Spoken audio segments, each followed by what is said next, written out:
Hello everyone, welcome to my YouTube channel science city. तो आज हम इनऑर्गेनिक केमिस्ट्री के एक इम्पॉर्टेंट टॉपिक के बारे में बात करने जा रहे हैं, जो कि है मेटल नाइट्रोसिल। तो जैसे नाम से पता चल रहा है, मेटल नाइट्रोसिल यानी मेटल और नाइट्रोसिल के बीच का जो बॉन्ड बनता है that was known as metal nitrosyl. अब मेटल नाइट्रोसिल जो है वो बिल्कुल सिमिलर होता है मेटल कार्बोनाइल जैसा। और फर्स्ट पॉइंट तो इसके अंदर क्या हो गया कि मेटल नाइट्रोसिल जो होता है वो सिमिलर होता है मेटल कार्बोनाइल जैसा। सेकंड पॉइंट, ये क्या करता है, it can stabilise the metal in lower oxidation state.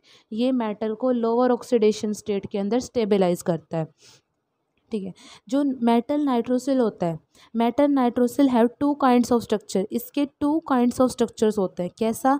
Nitrosyl linear और नाइट्रोसिल बेंट। नाइट्रोसिल लीनियर जो होता है वो 3 इलेक्ट्रॉन डोनर होता है, और नाइट्रोसिल बेंट जो होता है वो 1 इलेक्ट्रॉन डोनर होता है। लीनियर यानी कुछ ऐसा स्ट्रक्चर होगा, और बेंट इसका कुछ ऐसा स्ट्रक्चर होगा। इसको हम आगे एक्सप्लेन करेंगे। ठीक है। यानी कि मेटल नाइट्रोसिल सिमिलर होते हैं मेटल कार्बोनाइल जैसे।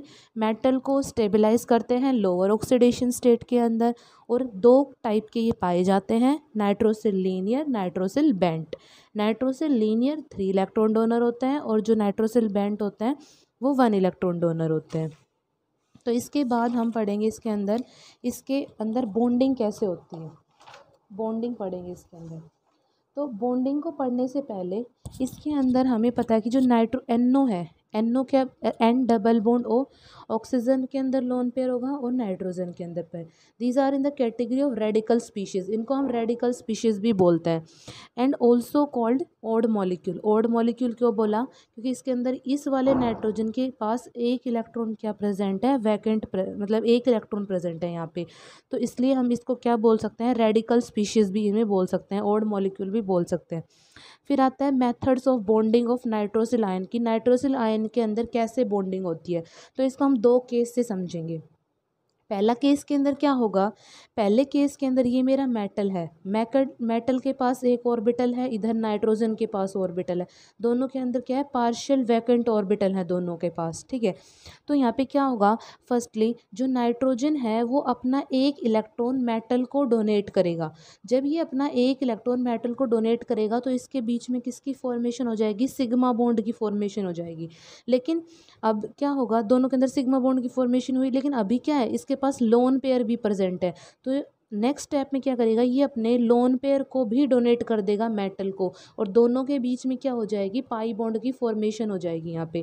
जैसे कि इसके अंदर है मेटल नाइट्रोजन, इसने अपना इलेक्ट्रॉन दिया, सिग्मा बॉन्ड बना, लोन पेयर दिए, पाई बॉन्ड बना।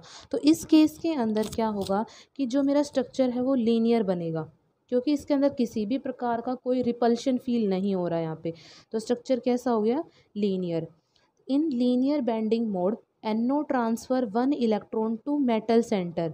NO ने क्या किया, अपना एक इलेक्ट्रॉन ट्रांसफ़र किया मेटल सेंटर को, and forms a sigma bond, और किसकी फॉर्मेशन करी, सिग्मा बॉन्ड की। Then again it will transfer lone pair, उसने क्या किया, अपने लोन पेयर को ट्रांसफ़र किया टू मेटल को, एंड फॉर्म पाई बॉन्ड। यानी पहला अपना एक इलेक्ट्रॉन ट्रांसफ़र किया, सिग्मा बॉन्ड बनाया, उसके बाद अपना लोन पेयर ट्रांसफ़र किया और पाई बॉन्ड बनाया।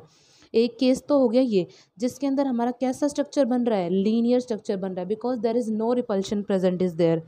केस नंबर 2, केस नंबर 2 के अंदर क्या होगा हमारे पास यहाँ पे, केस नंबर 2 के अंदर अब की बार जो मेटल है, मेटल जो है वो अपने इलेक्ट्रॉन ट्रांसफ़र करेगा नाइट्रोसिल को। ठीक है। तो जब मेटल अपने इलेक्ट्रॉन नाइट्रोसिल को ट्रांसफ़र करेगा तो metal will carry positive charge, and nitrogen के ऊपर क्या आ जाएगा, नेगेटिव चार्ज। अब नाइट्रोजन के ऊपर नेगेटिव चार्ज है, इधर वाले ऑक्सीजन के ऊपर लोन पेयर है, तो दोनों के बीच में क्या होगा, रिपल्शन शुरू होगा। रिपल्शन शुरू होने से इसकी जो स्ट्रक्चर है वो कुछ ऐसे बन जाएगी, यानी बेंट हो जाएगा। तो ये 124 to 130 डिग्री पे ही क्या हो जाएगा, बेंट हो जाएगा। जो हमारा लीनियर वाला स्ट्रक्चर होता है ये होता है 3 electron donor, it was a 3 electron donor. और जो NO बेंट वाला होता है ये होता है 1 इलेक्ट्रॉन डोनर। ठीक है। तो देखो फर्स्ट केस में पहले नाइट्रोजन ने अपना एक इलेक्ट्रॉन दिया, सिग्मा बॉन्ड बना, फिर लोन पेयर दिए, पाई बना दिया, लीनियर स्ट्रक्चर बन गया, 3 इलेक्ट्रॉन डोनर हो गया। सेकंड केस में मेटल ने अब की बार अपना इलेक्ट्रॉन नाइट्रोजन को दिया, तो मेटल डेफिशिएंट हो गया, और नाइट्रोजन पे नेगेटिव, ऑक्सीजन पे पहले से लोन पेयर थे, तो नाइट्रोजन ऑक्सीजन में रिपल्शन शुरू, रिपल्शन होने की वजह से इसकी जो शेप है वो बेंट शेप में कन्वर्ट हो गया। ठीक है। In it the metal donate their electron to NO and on NO negative charge comes and metal having positive charge on it. So there is a repulsion will exist in between the nitrogen and oxygen, from which the resultant shape will tilt and the bend shape will arises. अब कैसे हम किसी एक complex को, जैसे मेरे पास मैंने कोई भी 15 इलेक्ट्रॉन कॉम्प्लेक्स लिया, मैं उसको कैसे 18 इलेक्ट्रॉन कॉम्प्लेक्स के अंदर चेंज कर सकती हूँ, इसके बारे में पढ़ेंगे। तो देखो, अगर मेरे पास मैंने कोई भी एक 15 इलेक्ट्रॉन कॉम्प्लेक्स लिया तो I can easily convert it into 18 electron. So how, मैंने क्या बताया कि NO के दो मोड होते हैं, लीनियर वाला होता है, बेंट वाला। लीनियर होता है 3 इलेक्ट्रॉन डोनर, बेंट होता है 1 इलेक्ट्रॉन डोनर।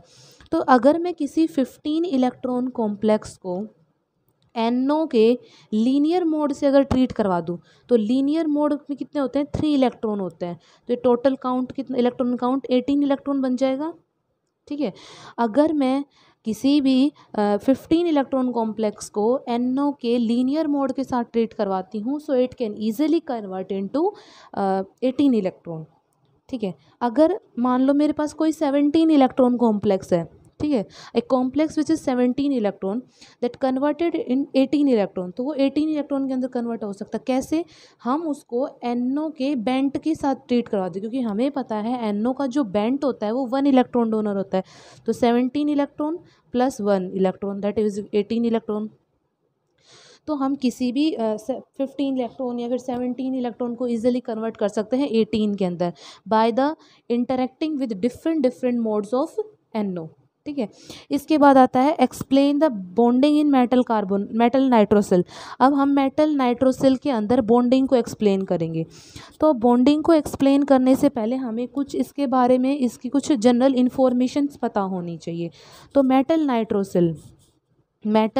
नाइट्रोसिल, तो यहाँ पे जो NO प्लस है, मैं क्या कह रही हूँ कि मेरा जो NO है ना वो एज इट इज़ CO के जैसा है, कार्बोनाइल के जैसा है। कैसे, जैसे मेरे को पता है कार्बोनाइल होता है CO, कार्बन कौन से ग्रुप के अंदर आता है, कार्बन आता है 14th ग्रुप के अंदर, तो इसकी वैलेंस के अंदर 4 इलेक्ट्रॉन प्लस। ऑक्सीजन किस ग्रुप के अंदर आता है, 16th ग्रुप के अंदर, इसके वैलेंस सेल में 6 इलेक्ट्रॉन, टोटल इलेक्ट्रॉन कितने हो गए 10। अब बात करते हैं मेटल नाइट्रोसिल की। नाइट्रोजन कौन से ग्रुप में आता है, 15th ग्रुप में आता है, तो वैलेंस इलेक्ट्रॉन 5। ऑक्सीजन 16 में आता है, valence electron 6। Minus plus charge है तो यहाँ पे -1 कर देंगे हम, तो ये कितना हो जाएगा टोटल 11 - 1 दैट वाज 10 इलेक्ट्रॉन। यानी ये भी 10 इलेक्ट्रॉन डोनर है, ये भी 10 इलेक्ट्रॉन। यानी बात सही है कि जो मेटल नाइट्रोसिल है वो किसके जैसा है, मेटल कार्बोनाइल के जैसा। ठीक है। यहाँ पे नाइट्रोजन होगा और ऑक्सीजन होगा। अब हम इसका एनर्जी लेवल ग्राम देखते हैं। तो इसमें देखो, इधर मैंने लिया है एटॉमिक ऑर्बिटल ऑफ नाइट्रोजन, इधर मैंने लिया है एटॉमिक ऑर्बिटल ऑफ ऑक्सीजन। ठीक है। अब ये है s ऑर्बिटल, 2s ऑर्बिटल है, ये है 2p ऑर्बिटल। तो हमें पता है जब दो ऑर्बिटल्स ओवरलैप करती हैं तो दो ऑर्बिटल्स नई बनती हैं। तो यहाँ पे दो ऑर्बिटल, जब s और p ने ओवरलैप किया तो दो ऑर्बिटल नई बन गई, जितनी ऑर्बिटल्स ओवरलैप करती है उतनी नई बनती है, तो यहाँ पे नई बन गई। ठीक है। दोनों साइड sp_z 2px 2py इधर भी बन गई।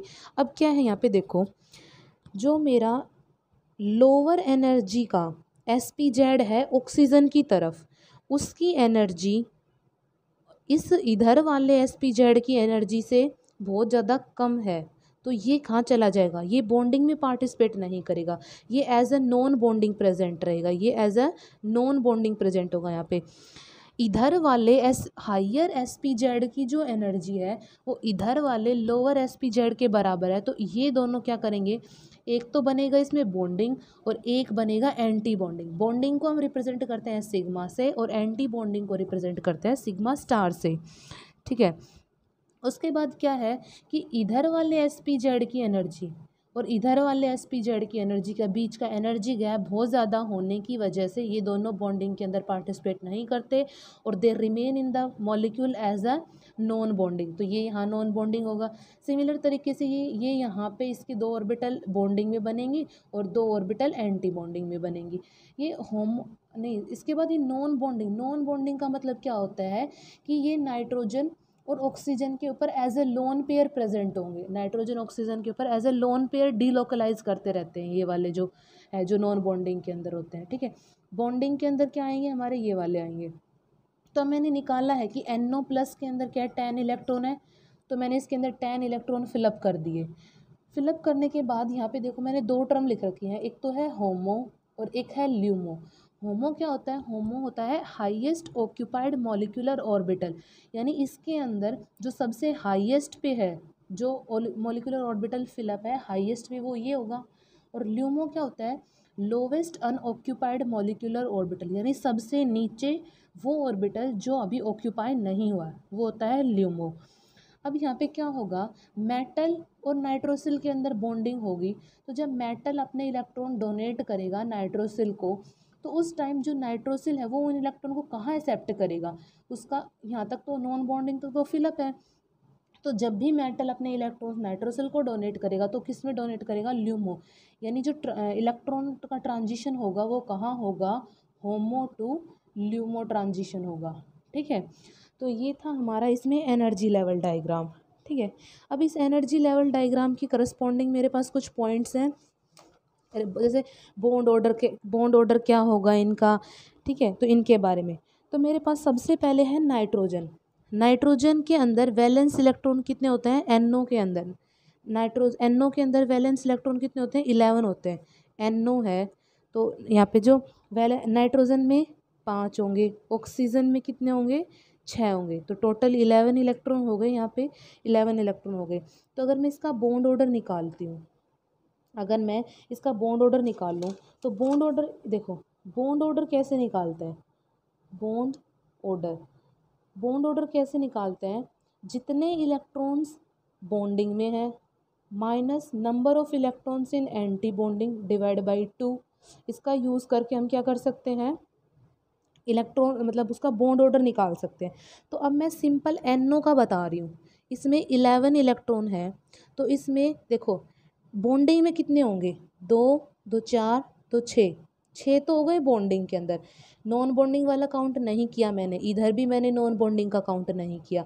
अब यहाँ पे 6 इलेक्ट्रॉन, लेकिन इसमें देखो 11 इलेक्ट्रॉन है और मैंने यहाँ पे सिर्फ 10 इलेक्ट्रॉन फिल कर रखे, यानी एक इलेक्ट्रॉन कहाँ होगा, एंटी बॉन्डिंग में, तो वो मैंने यहाँ माइनस कर दिया, डिवाइड बाई 2 यानी 5/2।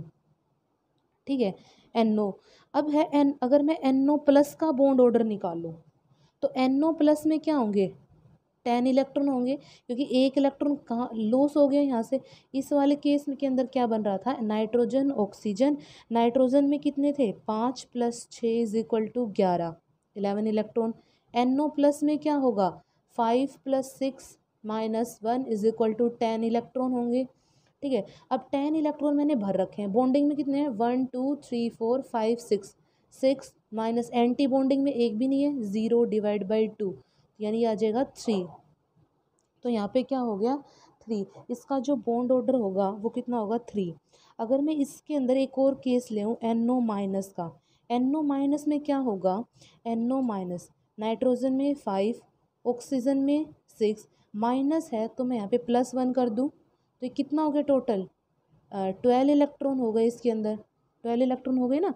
तो अब इसमें मैं 12 इलेक्ट्रॉन फिलअप करूँ, 10 11 और 12। ठीक है, तो यहाँ पे नाइट्रोजन में बॉन्डिंग तो कितने हो गए, 2 2 4 2 6, माइनस एंटी बॉन्डिंग में कितने हो गए, एंटी बॉन्डिंग में कितने हो गए, 2 डिवाइड बाई 2, तो यहाँ से कितना हो जाएगा ये,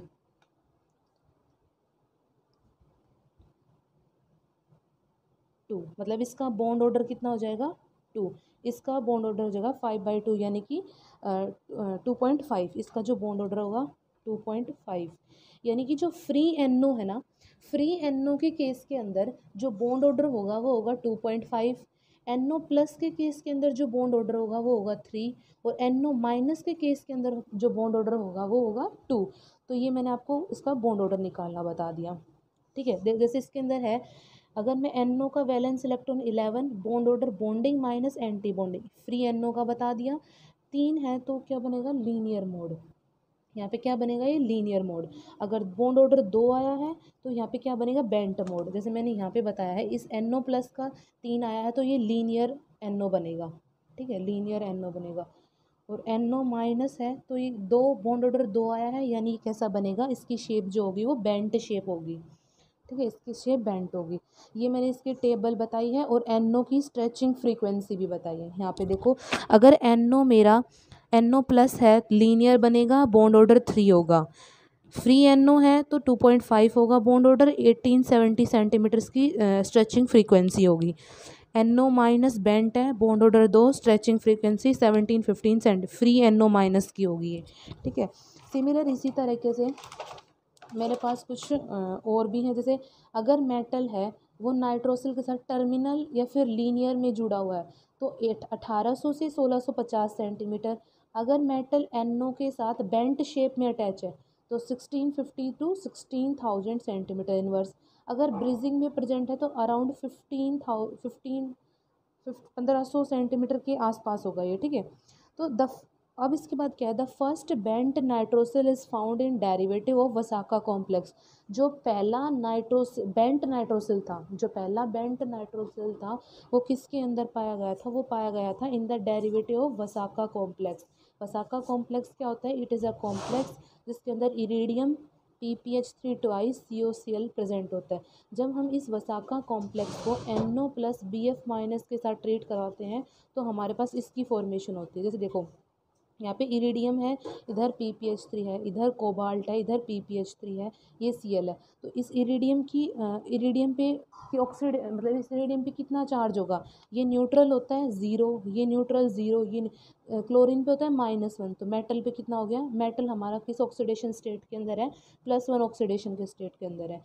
यहाँ पे क्या हो गया, जब मैंने इसको NO प्लस BF माइनस के साथ ट्रीट करवाया तो इसकी एक पोजीशन पे किसने ऑक्यूपाई कर लिया, NO इज इंसर्ट हो गया इसके अंदर। जैसे PPH3 CO PPH3 Cl, यहाँ पे NO पे कितना होता है -2। ठीक है ना, इस पे क्या होता है -1। तो इस पे क्या कितना हो जाएगा, इरिडियम पे कितना हो जाएगा +1 +2 यानी कि +3 हो जाएगा इसके अंदर, इसकी ऑक्सीडेशन स्टेट +3 हो जाएगी यहाँ पे। ये था मेरा पूरा मेटल नाइट्रोसिल के बारे में।